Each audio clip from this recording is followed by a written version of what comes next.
बड़ी खबर फिरोजाबाद से है। वहां पर बड़ा सड़क हादसा हुआ है। बस और ट्रक की टक्कर में 5 लोगों की मौत की खबर आ रही है। खड़ी बस में ट्रक ने टक्कर मार दी। इस हादसे में 3 लोगों के घायल होने की भी खबर है। 5 की मौत, अफसोसनाक मौत इस हादसे में, 3 लोग घायल।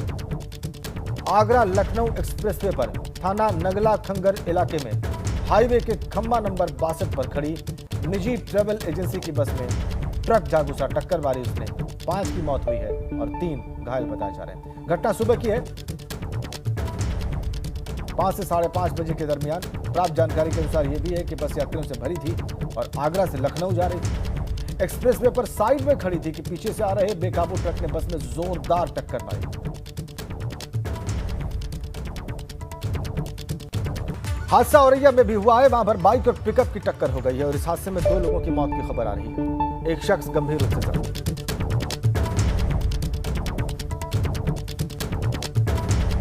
हादसे में 2 लोगों की मौत औरैया में हुए इस हादसे में।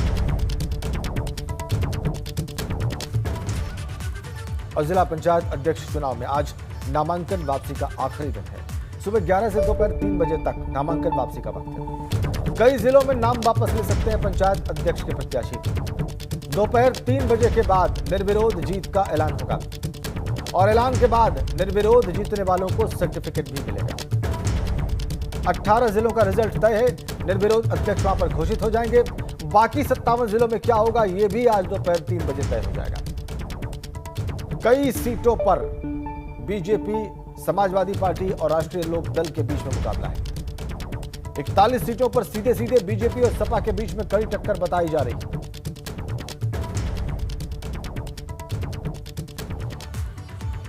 तो नामांकन वापसी का आज दिन है। सुबह 11 से दोपहर 3 बजे तक ये हो सकता है। कई जिलों में प्रत्याशियों के नामांकन वापसी की संभावना है। वो जिले कौन कौन से हैं आपको बताते हैं। उन्नाव, जौनपुर, एटा, भदोही, यहां पर नामांकन वापसी की संभावना है। ऐसे ही संत कबीर नगर, बदायूं और गाजीपुर में भी ऐसा होने की खबर आ रही है। उन्नाव में त्रिकोणीय मुकाबला है। जौनपुर में 5 सदस्यों ने नामांकन भरा है। देखना बहुत दिलचस्प कि क्या यहां पर भी कोई आज नाम अपना वापस लेता है या ये त्रिकोणीय और बहुकोणीय मुकाबला इन जिलों में रहता है 3 जुलाई तक।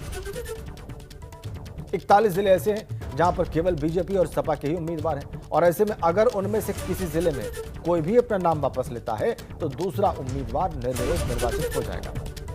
दोपहर 3 बजे तक नाम वापसी का वक्त है। 3 बजे के बाद जीत का सर्टिफिकेट मिलेगा।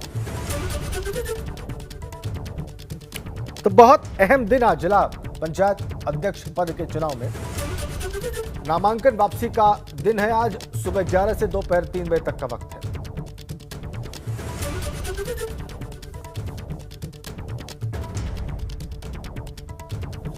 हमारे 3 सहयोगी इस वक्त 3 अलग अलग जिलों से हमारे साथ जुड़ गए हैं। उन्नाव से आशीष गौड़, जौनपुर से जावेद और इसके अलावा लखनऊ से हमारे सहयोगी अनुभव शुक्ला हमारे साथ जुड़ गए हैं।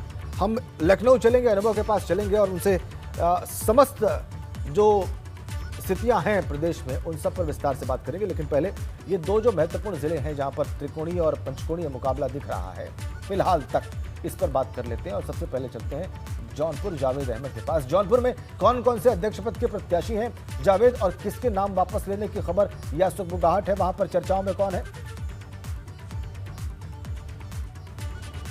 देखिए राजेंद्र, समाजवादी पार्टी से निशी यादव हैं, अपना दल से रीता पटेल हैं, भारतीय जनता पार्टी की बागी नीलम सिंह हैं और उसके अलावा सुनीता वर्मा जो अपना दल से ही प्रत्याशी हैं वो हैं। सीधा सीधा कयास लगाया जा रहा है कि अपना दल ने जो 2 प्रत्याशियों का नामांकन कराया है, रीता पटेल और सुनीता वर्मा का, तो सुनीता वर्मा इसमें आज नामांकन वापस लेंगी, अपना पर्चा वापस लेंगी, क्योंकि अपना दल ने सिर्फ इस आशंका से डबल नामांकन कराया था किसी का पर्चा अवैध घोषित हो, कोई परेशानी हो तो कम से कम एक उनका उम्मीदवार जो मैदान में बचा रहे, क्योंकि ये सीट जो है भारतीय जनता पार्टी ने गठबंधन के तहत अपना दल को दे रखी है और यहीं से वो रार शुरू हुई, यहीं से वो पेंच फंसा जो गठबंधन गठबंधन के तहत अपना दल को सीट दी गई। इसको देखते हुए भारतीय जनता पार्टी की जो जीती हुई सदस्य हैं नीलम सिंह ने बगावत कर दी। पूरी जो यहाँ की कार्यकारिणी है, जो पूरी लोकल बॉडी है, उसने किनारा कस लिया है। अपना दल के साथ खड़ी नजर नहीं आ रही है। अपना दल के राष्ट्रीय महासचिव ने साफ आरोप भी लगाया कि भारतीय जनता पार्टी जौनपुर में गठबंधन धर्म को नहीं निभा रही है। उनके खिलाफ कार्रवाई की जाए, नहीं तो परेशानियां खड़ी हो सकती हैं। इस पर सीधा जो नज़र, जो इसकी सीधी नज़र होगी अनुप्रिया पटेल की भी सीट पर होगी, क्योंकि पूरे प्रदेश में सिर्फ 2 सीटें ही अपना दल को मिली हैं, सोनभद्र और जौनपुर। जौनपुर एक बहुत महत्वपूर्ण जिला है, एक बहुत बड़ा जिला है, जहां केंद्र हमेशा रहा है, पूर्वांचल की राजनीति का केंद्र रहा है। तो आगामी जो 2022 का चुनाव है, उसका जो प्रैक्टिकल है, जो पूर्वाभ्यास है, जो शुरुआत है, जावेद आप कह रहे हैं कि 5 में से 4 रह सकते हैं, एक नाम वापस हो सकता है, लगभग तय है। जावेद आप ये कह रहे हैं? जी बिल्कुल, अपना दल का ही प्रत्याशी नाम वापस लेगा। ये भी दबाव बनाया जा रहा है कि भारतीय जनता पार्टी से बागी जो नीलम सिंह है वो पर्चा वो भी नाम वापस ले। लेकिन देखना होगा जावेद कि वो नाम वापस लेती हैं या नहीं रहती हैं। ठीक है जावेद, आपकी बात से जाहिर हो गया कि दबाव उनके ऊपर भी रहेगा, भारतीय जनता पार्टी का भी, और जाहिर सी बात है भारतीय जनता पार्टी के ऊपर अपना दल का रहेगा कि भारतीय जनता पार्टी अपने बागी प्रत्याशी का नाम वापस दिलवाए, वापस करवाए। अब हम चलेंगे आशीष गौर के पास उन्नाव। आशीष, उन्नाव में क्या स्थितियां रहने वाली हैं? क्या 3 प्रत्याशी मैदान में रहेंगे या चीजें बदल सकती हैं आज? आपको बता दें कि उन्नाव में अभी तक की जो जानकारी हम लोग के पास है, तो वो तीनों ही प्रत्याशी मैदान में रहेंगे। सपा से जो है माफी रावत है, और भाजपा से सिंह है, और भाजपा से ही बागी जो अरुण सिंह है वो मैदान में है। यहाँ पे पूरी तरीके से त्रिकोणीय मुकाबला है। यदि बात करी जाए कि किसका पल्ला भारी है, तो इस समय तक की जो लग रहा है, क्योंकि ये जो बागी हैं अरुण सिंह, इनके संग उन्नाव के सांसद और कई विधायक जो है इनके साथ मौजूद हैं, तो इसलिए यदि कहा जाए तो अरुण सिंह का सबसे ज्यादा पल्ला भारी नजर आ रहा है। जी, अरुण सिंह का पलड़ा आप कह रहे हैं भारी नजर आ रहा है और वो बागी हैं। ये आपने बहुत रोचक जानकारी दी आशीष। अब हम चलेंगे अनुभव के पास। अनुभव, 18 प्रत्याशी विजेता घोषित हो जाएंगे आज दोपहर में 3 बजे, और ये हम लगातार बता रहे हैं क्योंकि वो निर्विरोध चुने जाने हैं। उनको दोपहर में 3 बजे सर्टिफिकेट मिल जाएगा, वो जिला पंचायत अध्यक्ष घोषित हो जाएंगे। इनमें 17 बीजेपी के हैं, 1 समाजवादी पार्टी का है। अब बाकी की सीटें बचती हैं और वहां पे कई जगहों पर बहुत दिलचस्प मुकाबला है, जैसे कि जौनपुर और जैसे कि उन्नाव। अभी हम बात भी कर रहे थे। अनुभव, इसके अलावा और कहां से आपके पास इस प्रकार के दिलचस्प मुकाबलों की रिपोर्ट है? देखिए, उन्नाव में अरुण सिंह बागी हो गए। उनका नाम पहले उनको टिकट मिला, फिर काटा गया क्योंकि वो सेंगर के सहयोगी रहे हैं, और फिर जो है वहाँ पर शकुन सिंह को टिकट दिया गया। इसी तरह से जौनपुर की स्थिति आपने दिखाई। प्रतापगढ़ भी एक ऐसा जिला है जहाँ पर बीजेपी के लिए मुश्किल है, वहाँ पर भी बीजेपी की तरफ से 2 उम्मीदवार हैं, एक घोषित है, एक बागी है। अब कौन उसमें से अपना नामांकन पत्र वापस लेता है, ये तो दोपहर 3 बजे के बाद पता चलेगा। लेकिन ऐसी स्थिति उन्नाव और प्रतापगढ़ की स्थिति अगर रहेगी तो आप ये सोचिए बीजेपी के लिए कितनी मुश्किल है।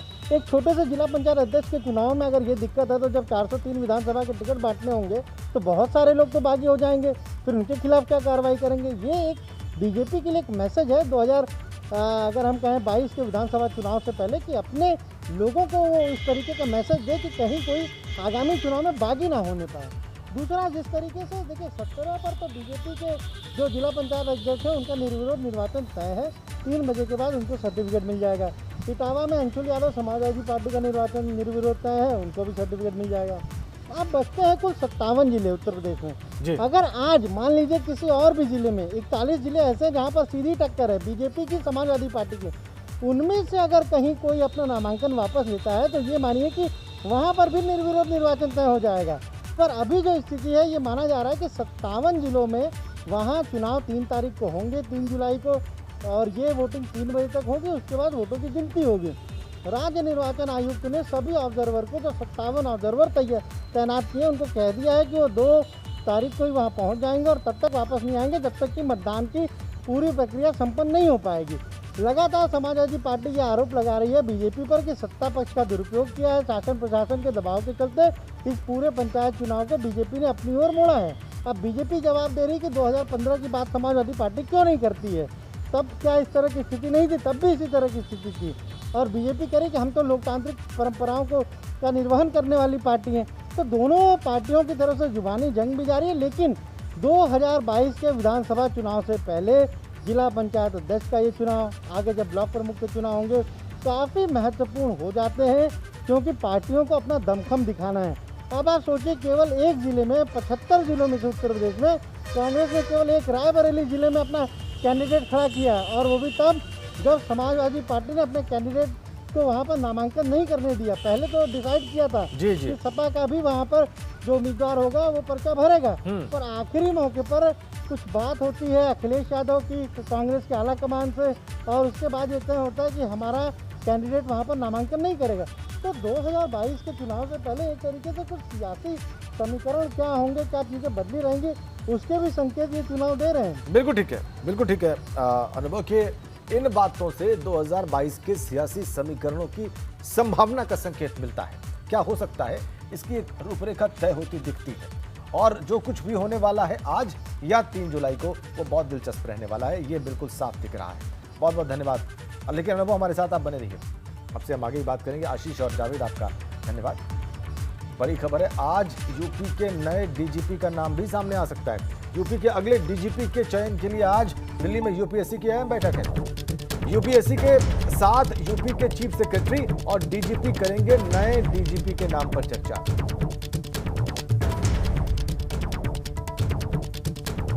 यूपीएससी के साथ यूपी के चीफ सेक्रेटरी और डीजीपी नए डीजीपी के नाम पर चर्चा करेंगे। 3 नाम यूपीएससी देगा, उनमें से एक का चुनाव करेंगे मुख्यमंत्री योगी आदित्यनाथ, और वो व्यक्ति होगा उत्तर प्रदेश का नया डीजीपी। 30 जून को रिटायर हो रहे हैं। 3 आईपीएस अफसरों का पैनल यूपी सरकार को यूपीएससी भेजेगी। ये वो नाम हैं जो इस रेस में आगे चल रहे हैं, नासिर कमाल, मुकुल गोयल और डॉक्टर आरपी सिंह। तो ये वो नाम हैं जो सबसे ऊपर बताए जा रहे हैं लिस्ट में। इन तीनों में से कोई एक उत्तर प्रदेश का अगला डीजीपी हो सकता है। दिल्ली चलते हैं। दिल्ली से हमारे सहयोगी आज अविनाश तिवारी हमारे साथ जुड़े हुए हैं, चूंकि यूपीएससी की बैठक दिल्ली में होगी और ये बहुत ही महत्वपूर्ण होगा उत्तर प्रदेश के नए डीजीपी के चुनाव के क्रम में। तो अविनाश, ये बैठक कब होगी, कौन कौन से लोग इसमें उपस्थित रहेंगे? देखिए राजेंद्र, अगर बात करें तो ये 12 बजे करीब बैठक बताई जा रही है, जिसमें यूपीएससी के चेयरमैन 2 सदस्य और इसके अलावा उत्तर प्रदेश के मुख्य सचिव, डीजीपी और होम सेक्रेटरी की भी सूचना आ रही है कि वो भी मौजूद रहेंगे। जो 3 नाम भेजे जाएंगे उत्तर प्रदेश सरकार को, उनमें से एक नाम को चुनना होगा मुख्यमंत्री योगी आदित्यनाथ को। लेकिन इसके पहले अगर बात करें तो उत्तर प्रदेश के जितने भी सीनियर मोस्ट ऑफिसर हैं, उसको उनके नामों को यूपीएससी के सामने पेश किया जाएगा, उनका ब्यौरा दिया जाएगा। फिर यूपीएससी उन 3 नामों को चुनेगी, जो तमाम सारे ऑफिसर्स का ब्यौरा दिया जाएगा यूपीएससी को। उनमें से 3 नाम यूपीएससी चुन के उत्तर प्रदेश के मुख्यमंत्री योगी आदित्यनाथ को भेजेगी, जिसमें से मुख्यमंत्री अपना एक नाम चुन के डीजीपी के नाम की जो है घोषणा करेंगे। क्योंकि सुप्रीम कोर्ट की प्रक्रिया, सुप्रीम कोर्ट ने आदेश दिया था कि डीजीपी के बनाने की जो प्रक्रिया होगी यूपीएससी के थ्रू होगी। यही कारण है कि ये प्रक्रिया हो रही है। और 30 जून को जिस तरीके से वर्तमान डीजीपी एचसी अवस्थी रिटायर हो रहे हैं, तो उसके पहले ये प्रक्रिया हो रही है। आज संभवतः जो नाम है उत्तर प्रदेश सरकार को भेज दिया जाएगा, फिर मुख्यमंत्री अपना निर्णय लेंगे कि अगला डीजीपी कौन होगा। ठीक है अविनाश, आप कह रहे हैं कि आज दोपहर 12 बजे बैठक होगी। आप कह रहे हैं होम सेक्रेटरी भी इसमें शामिल हो सकते हैं, और इससे पता चलता है कि कितने कोणों से इन नामों पर मंथन किया जाएगा और ये मंथन कितना महत्वपूर्ण होगा।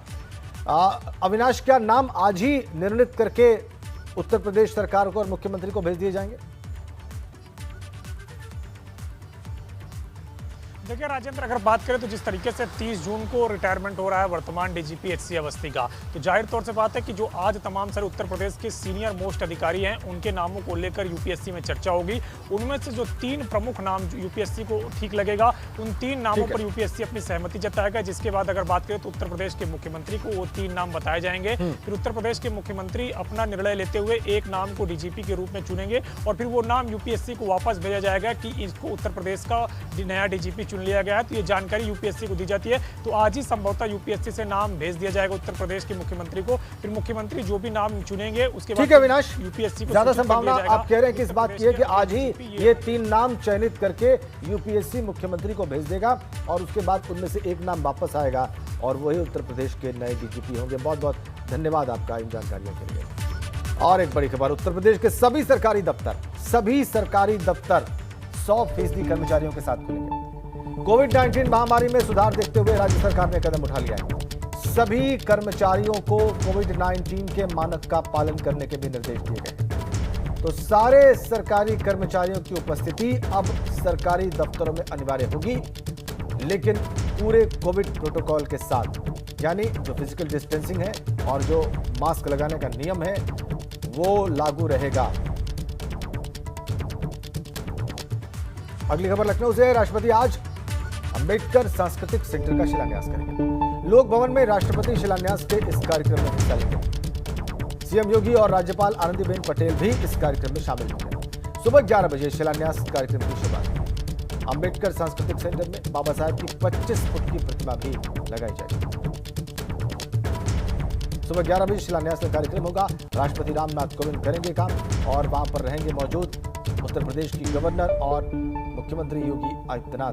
आइए और ज्यादा विस्तार में जानकारी हासिल करते हैं। अनुभव शुक्ला लगातार लखनऊ से हमारे साथ कनेक्ट है। लखनऊ में एक बड़ा कार्यक्रम होगा ये, और ये अपने आप में इसके मायने भी बहुत हैं।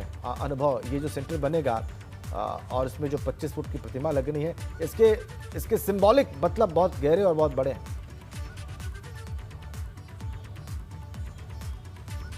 देखिए, बिल्कुल कार्यक्रम तो बड़ा है, क्योंकि देश के राष्ट्रपति रामनाथ कोविंद खुद इसका, अगर हम कहें तो जो अम्बेडकर सांस्कृतिक संकुल बनने जा रहा है उसका शिलान्यास करेंगे। और एक बड़ा कार्यक्रम है, 45 करोड़ से भी ज़्यादा की लागत से ये पूरा जो संकुल है वो तैयार होगा। एक पूरा म्यूजियम होगा वहाँ पर। इसके अलावा 25 फीट की ऊंची जो प्रतिमा है वो बाबा साहब की वहाँ पर लगाई जाएगी। तो ये एक बड़ा कार्यक्रम है, महत्वपूर्ण कार्यक्रम है। कुछ समय पहले ही कैबिनेट ने इसको अप्रूव किया था। जो लैंड देनी है वो लखनऊ में जो ऐशबाग का इलाका है वहीं पर एक लैंड है और उसी को हस्तांतरित किया है पर्यटन विभाग को, जहाँ पर पर्यटन विभाग इस पूरे, हम कहें तो जो सांस्कृतिक और स्मृति संकुल है उसको बनाएगा। लेकिन जो बात आपने कही कि एक मैसेज है, बिल्कुल, अगर 8 महीने बाद उत्तर प्रदेश में चुनाव है और इस तरीके से इतना बड़ा, हम कहें तो जो बाबा साहब के नाम पर एक संकुल बनाया जा रहा है, तो कहीं ना कहीं इसके पीछे एक मैसेज वो भी है एक तरीके से, कि देखिए किस तरीके से सरकार काम कर रही है, खासतौर से बाबा साहब के नाम को आगे रखकर बाबा साहब के लिए काम कर रही है। और ये बार बार बीजेपी की तरफ से कहा जाता है कि चाहे दूसरी पार्टियां जो भी हो, बसपा हो, सपा हो, सबने नाम तो इस्तेमाल किया लेकिन कुछ किया नहीं। और बीजेपी सरकार ने किस तरीके से बाबा साहब भीमराव अम्बेडकर के लिए तमाम जगहों पर तमाम सारी चीज़ें की हैं। और उसी कड़ी में अब लखनऊ में ये जो भीमराव अम्बेडकर सांस्कृतिक संकुल बनेगा या हम कहें स्मृति वाटिका बनेगी, ये भी अपने आप में एक महत्वपूर्ण है। ठीक है, बिल्कुल ठीक है आपने, ये सब कुछ अपने आप में बहुत महत्वपूर्ण है। बहुत बहुत धन्यवाद अनुभव आपका इन जानकारियों के लिए। तो राष्ट्रपति आज सुबह 11 बजे लोक भवन में इस शिलान्यास कार्यक्रम में उपस्थित रहेंगे और इसके अलावा मुख्यमंत्री और राज्यपाल भी रहेंगे। उन्नाव से खबर है, 4 शातिर अपराधी मुठभेड़ में वहां पर गिरफ्तार किए गए। शातिर अपराधियों में एक इनामी बदमाश भी शामिल है। एसओजी और पुलिस की टीम के संयुक्त ऑपरेशन में यह कामयाबी हासिल हुई है। मुठभेड़ के दौरान एक चौकी इंचार्ज और सिपाही भी जख्मी हुए।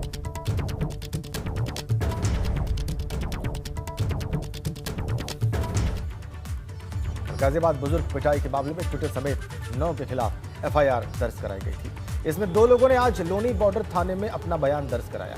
पुलिस ने करीब 3 घंटे तक दोनों से जानकारी जुटाई। इनके नाम मोहम्मद जुबैर और सबा नकवी हैं। दोनों डिजिटल मीडिया के पत्रकार बताए जा रहे हैं। एसपी देहात ने कहा है कि दोनों को दोबारा भी बुलाया जा सकता है।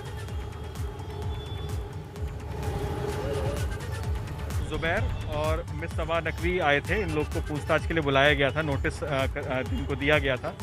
उसके बाद इन्होंने पूछताछ में जो भी हमें चीज़ें पूछनी थी वो इनसे हमने पूछी हैं। और बाकी इसमें अगर आगे जो भी है हम स्टेटमेंट्स को सबको रिव्यू करेंगे जो इनके द्वारा दिए गए हैं, और उस स्टेटमेंट के आधार पर जो भी आगे की अग्रिम आवश्यक कार्रवाई है वो की जाएगी।